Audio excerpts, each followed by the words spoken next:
Those people, when they see our land, say that they would like to leave here forever. His father continued. Well, I'd like to see their land, and see how they live, said his son. The people who come here have a lot of money to spend, so they can afford to travel, his father said.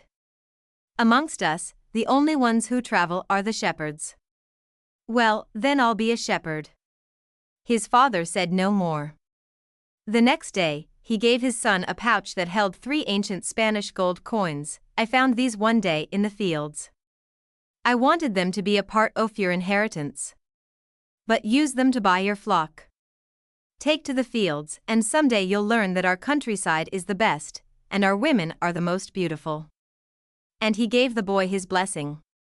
The boy could see in his father's gaze a desire to be able, himself, to travel the world, a desire that was still alive, despite his father's having had to bury it over dozens of years, under the burden of struggling for water to drink, food to eat, and the same place to sleep every night of his life. The horizon was tinged with red, and suddenly the sun appeared. The boy thought back to that conversation with his father, and felt happy. He had already seen many castles and met many women, but none the equal of the one who awaited him several days hence.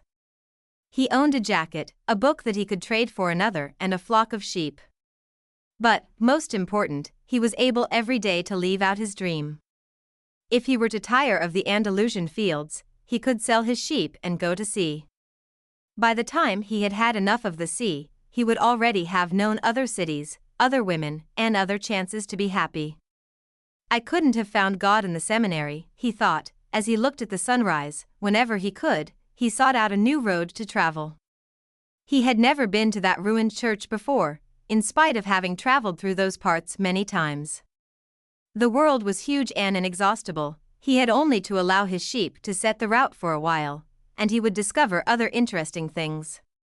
The problem is that they don't even realize that they're walking a new road every day. They don't see that the fields are new and the seasons change. All they think about is food and water. Maybe we're all that way, the boy mused. Even me, I haven't thought of other women since I met the merchant's daughter. Looking at the sun, he calculated that he would reach Tarifa before midday. There, he could exchange his book for a thicker one, fill his wine bottle, shave, and have a haircut. He had to prepare himself for his meeting with the girl, and he didn't want to think about the possibility that some other shepherd, with a larger flock of sheep, had arrived there before him and asked for her hand. The possibility of having a dream come true that makes life interesting, he thought, as he looked again at the position of the sun and hurried his pace.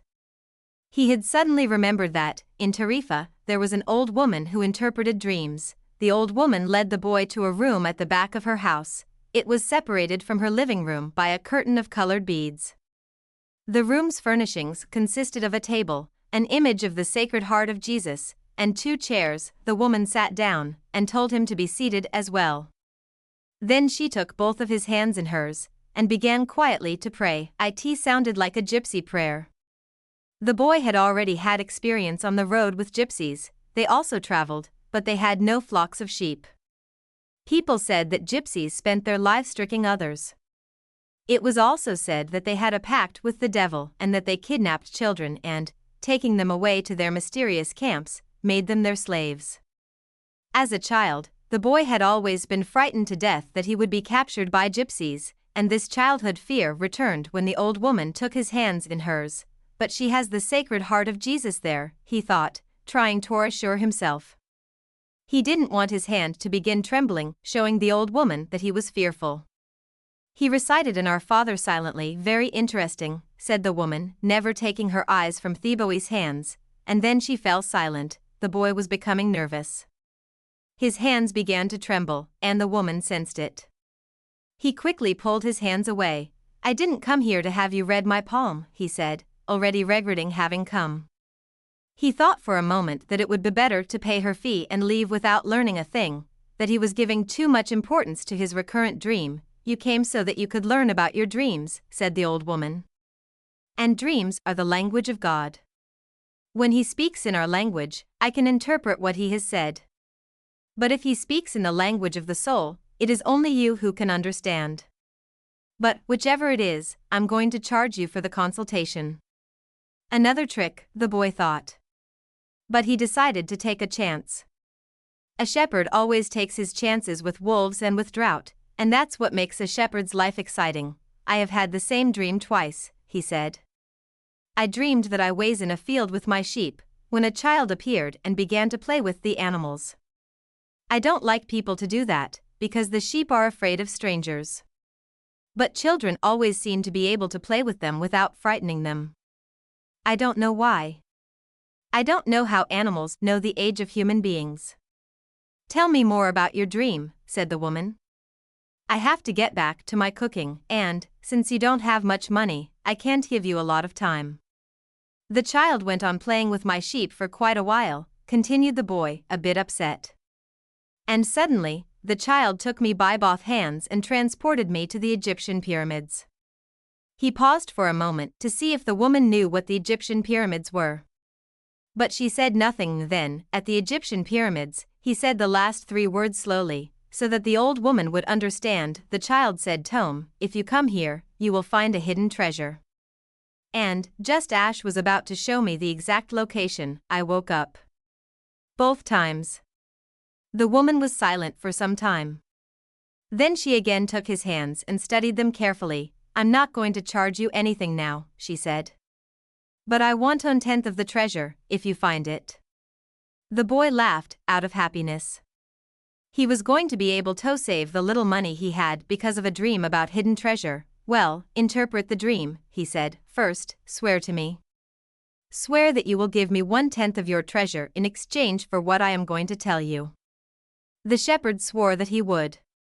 The old woman asked him to swear again while looking at the image of the Sacred Heart of Jesus. "It's a dream in the language of the world," she said. "I can interpret it, but the interpretation is very difficult. That's why I feel that I deserve a part of what you find, and this is my interpretation. You must go to the pyramids in Egypt.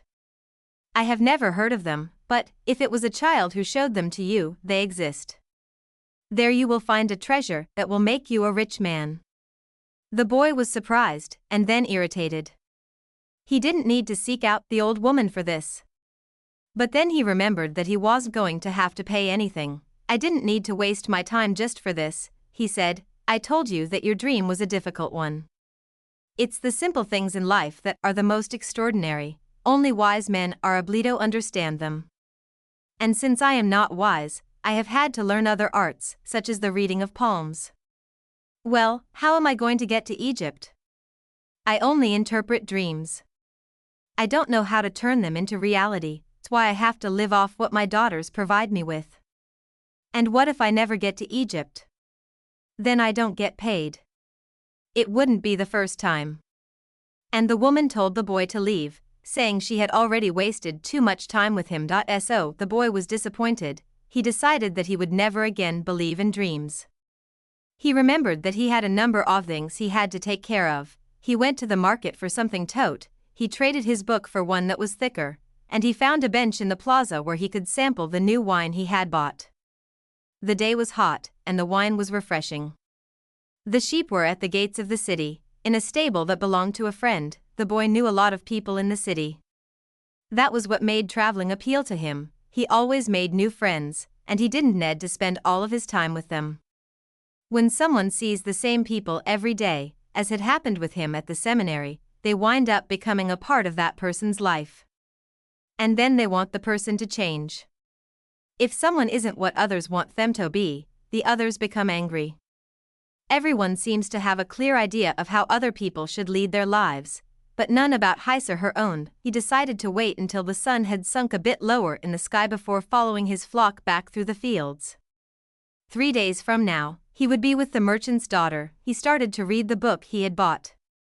On the very first page it described a burial ceremony.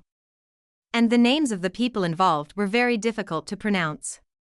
If he ever wrote a book, head hot, he would present one person at a time, so that the reader won't have to worry about memorizing a lot of names.